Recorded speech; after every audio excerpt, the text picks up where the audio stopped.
Hey, please, wait! Help me! Despite desperately shouting from the company premises, my husband only smirked defiantly. Yes, my hands are broken and I can't move them as I would like. Unable to unlock the car, I had no choice but to throw my body against the car door. It was summer.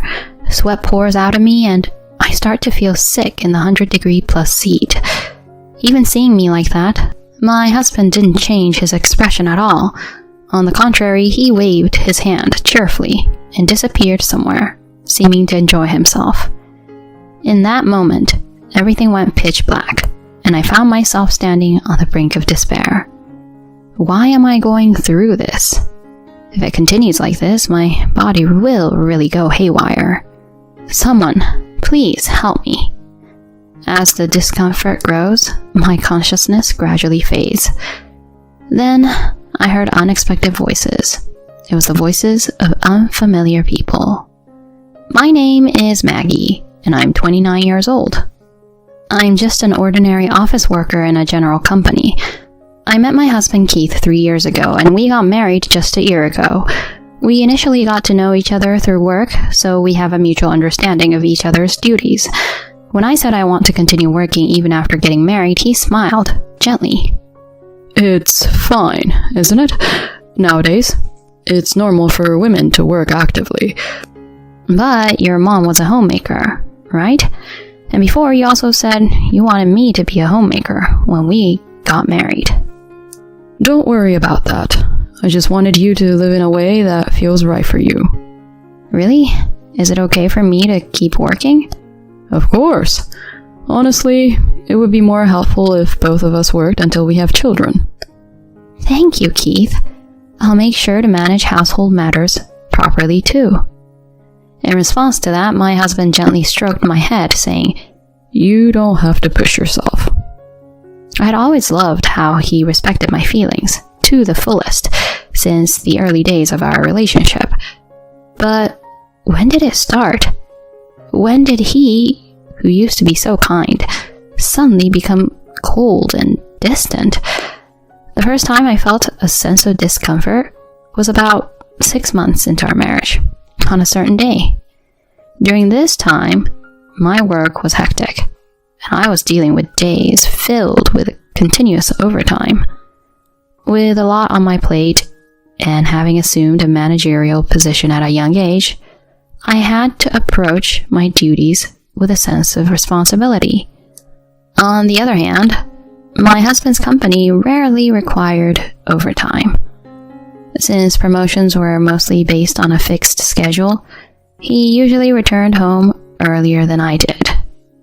On this particular day, when I returned home, I found my husband lying on the sofa, playing video games. His suit and socks were strewn about, and there was no preparation for dinner. The used dishes were left as they were. Suppressing in a sigh that seemed ready to escape, I rolled up my sleeves and started doing the dishes. At that moment, without turning his face towards me, my husband continued to focus on the game screen and casually said, Hey, is dinner ready yet? I'm pretty hungry, you know. Upon hearing those words, my hands, which were washing dishes, came to a halt. The juggling act between work and household chores seemed to have reached its limit for my mind and body. Normally, I could have brushed it off with a sorry or I'll prepare it soon, but on this day, I just couldn't ignore my husband's words. Still standing in the kitchen, I suddenly realized I was raising my voice at him. What's that about? I just got home, you know. If you're going to say that, couldn't you at least do the dishes or make some simple side dishes? Huh? Why me? Aren't household chores your responsibility? My responsibility? Why? We both work. Well, you brought it up.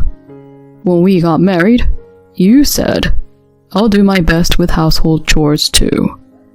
Of course, I said that. But does that mean I have to take on all the burden? Isn't that unfair? Then quit your job. Well, my salary isn't that high, and I can't afford to give you an allowance. But if that's okay with you, I can do that. What is that? I never expected to hear such things, and I found myself at a loss for words. Standing there, dumbfounded, he chuckled as if mocking me. What? Were you thinking selfishly? Like wanting to work but not do household chores or something? No, that's not it. I just want you to help out a bit. Help out? Didn't you decide to handle both work and household chores on your own? Why should I have to help? It just doesn't make sense. Isn't it normal for couples who both work to share household responsibilities? I never thought you'd say something like that. Huh? Don't shift the blame onto me. You decided that on your own, so take responsibility for it, okay? My husband, almost spitting the words out, said that, and once again began to focus on the game.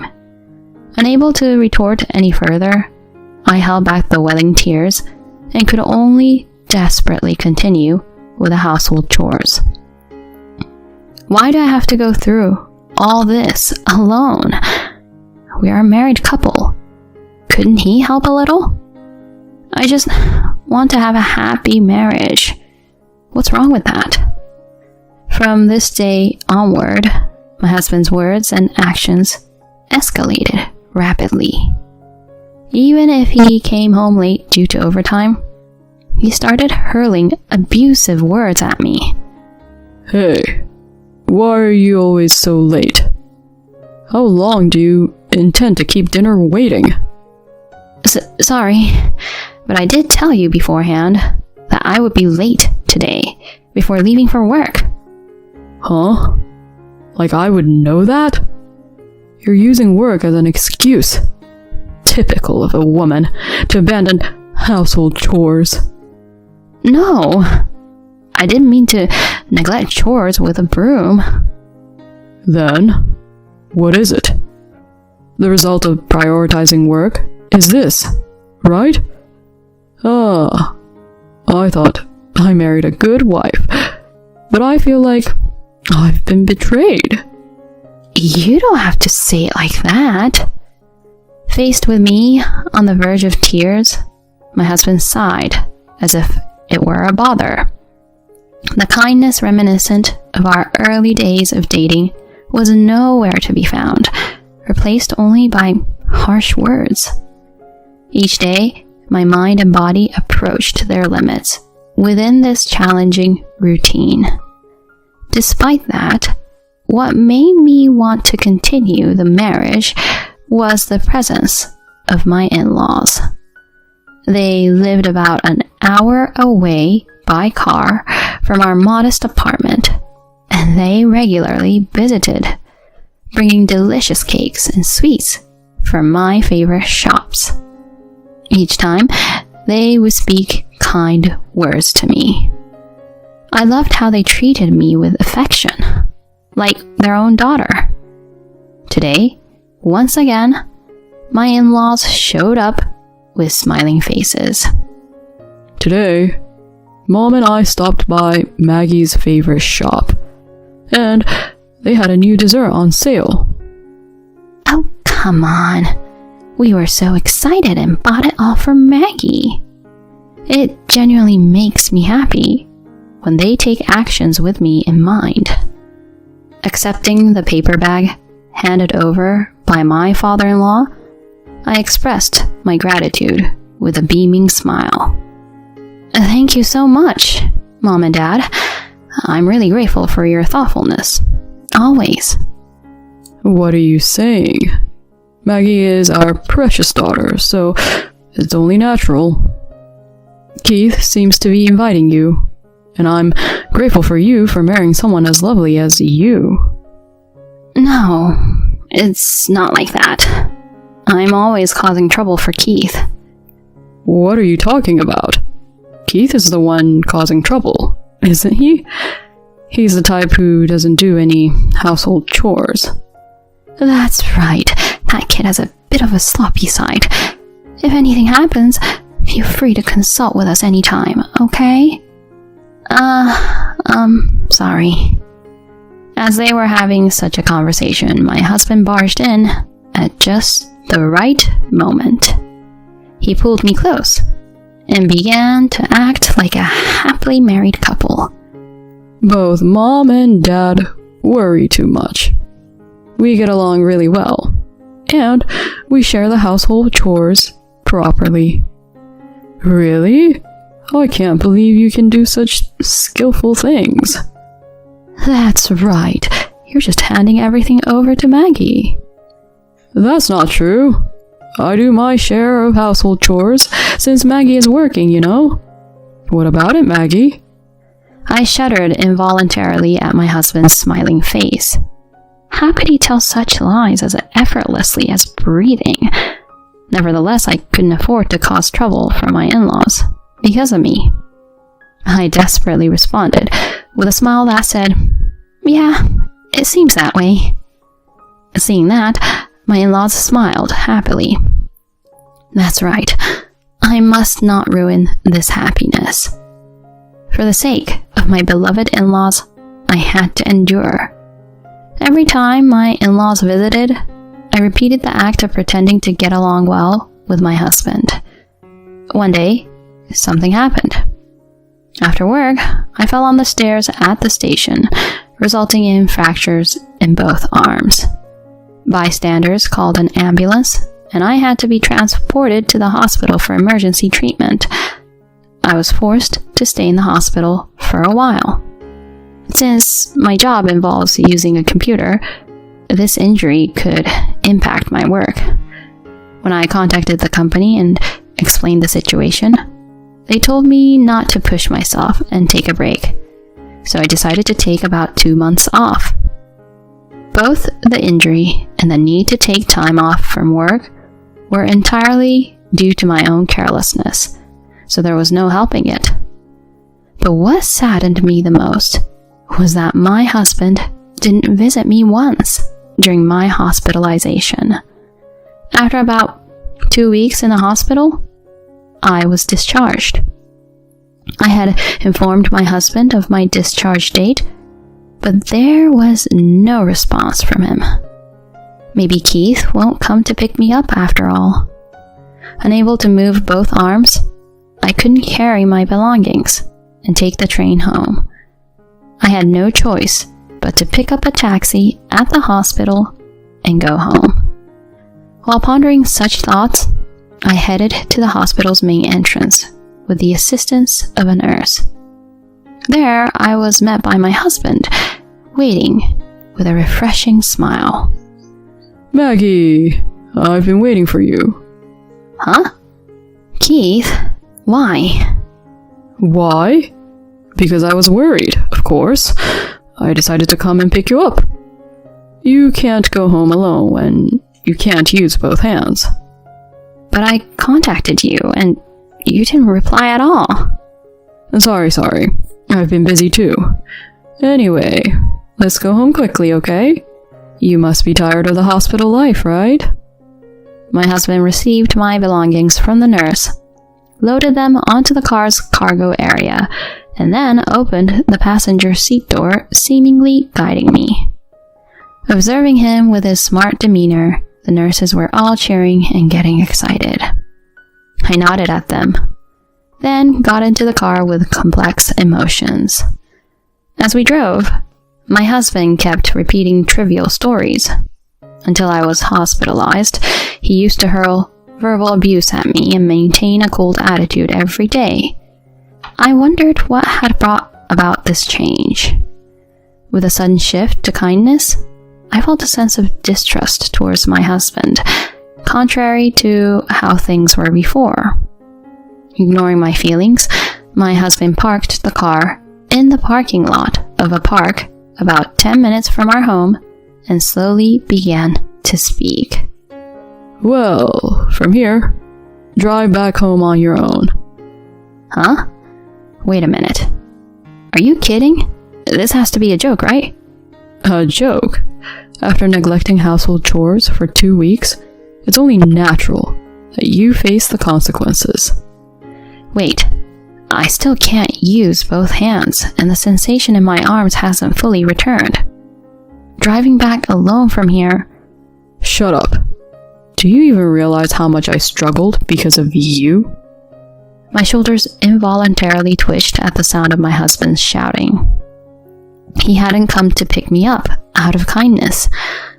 He considered my 2 weeks of hospitalization as neglecting household chores and had purposely come to pick me up to administer punishment, specifically to make me drive.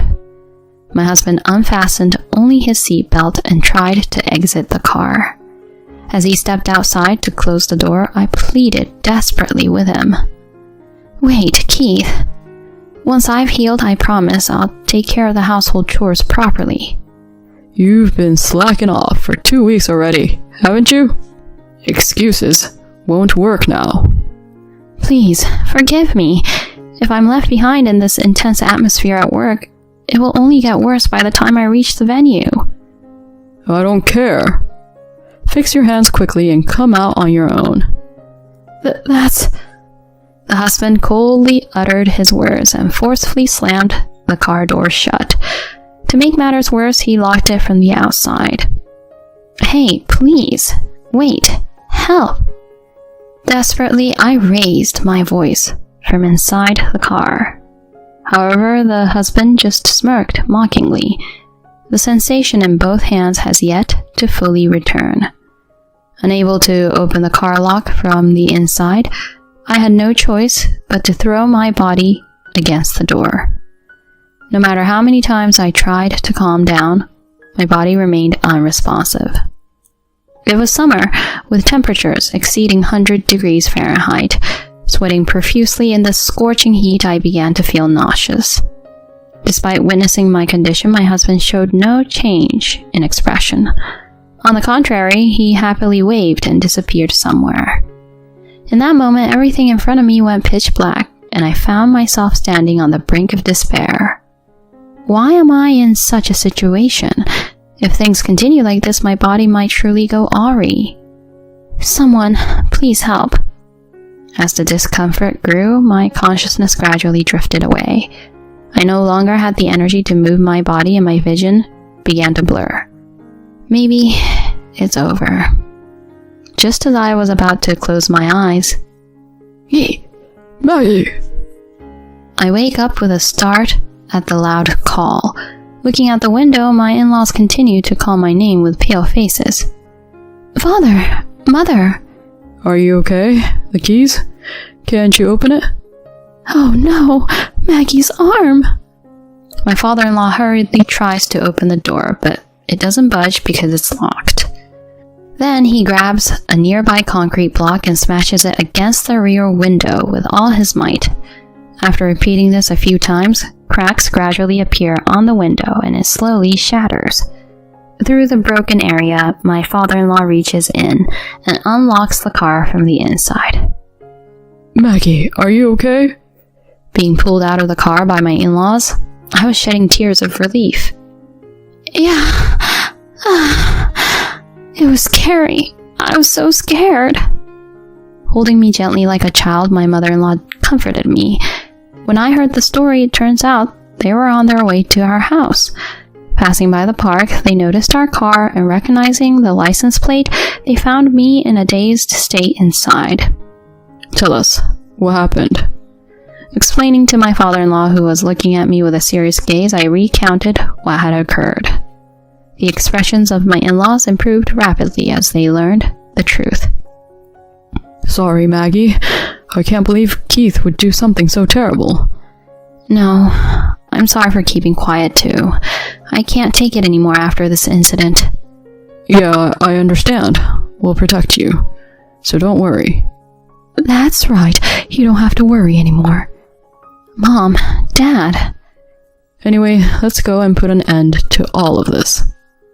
My in-laws got into their car, and my father-in-law drove us towards our home where my husband was waiting. When my father-in-law rang the intercom, my husband cheerfully appeared. However, as soon as he noticed me behind my father-in-law, his face contorted in an instant. Why?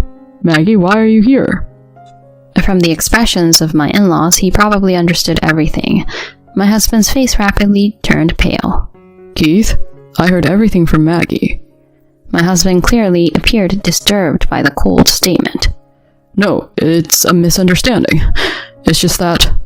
My father-in-law, grabbing his arm by the collar, shouted at him as he began making excuses.